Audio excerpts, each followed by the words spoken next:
Hey, what's up, what's up, what's up, what's up, what's up, y'all? It's your girl KB. You know what I do, and you know why I do it. It is Tuesday, October 24th, and it is 4:22 in the a.m. I am reading Max Lucado, and man, today's message hit me right between the eyes. I want to say today's message I'm going to sit with all day because it's powerful. You know, you notice for the past 2-3 days, Max has been talking about a place called Shechem, where the Israelites stopped to rest when they were told to go to Bethel. It didn't say stop, or God didn't say stop to rest in Shechem. He gave clear instructions to go to Bethel. Amen. So that being said, let me get into this reading. It says, God came to Jacob. It says, Jacob's season at Shechem was a toxic wasteland. I can relate to that heavily. You know, when I was living God adjacent, you know, I knew better. Let me just put it like that. I knew better. I had some clear instruction from God. I knew where I was supposed to be.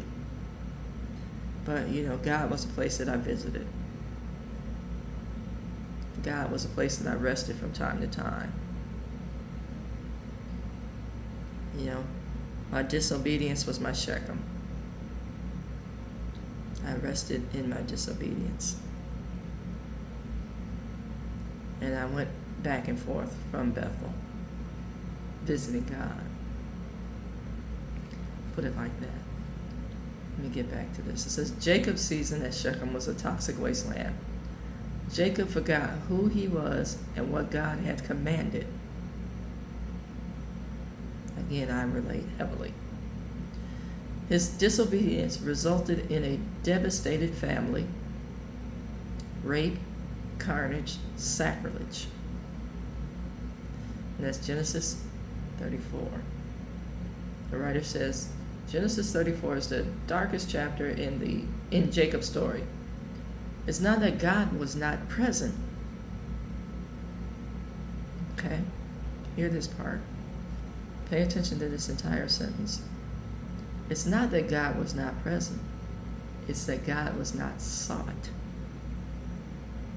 So, saying all that to say, my prayer life was cursory at best. There was no content or no desire for connection in my prayer life. Again, I want to say this, my prayer life was cursory at best. So it's not that God wasn't present. It's that God was not fully sought. Jacob once again lived life by his own terms and paid a high price for doing so.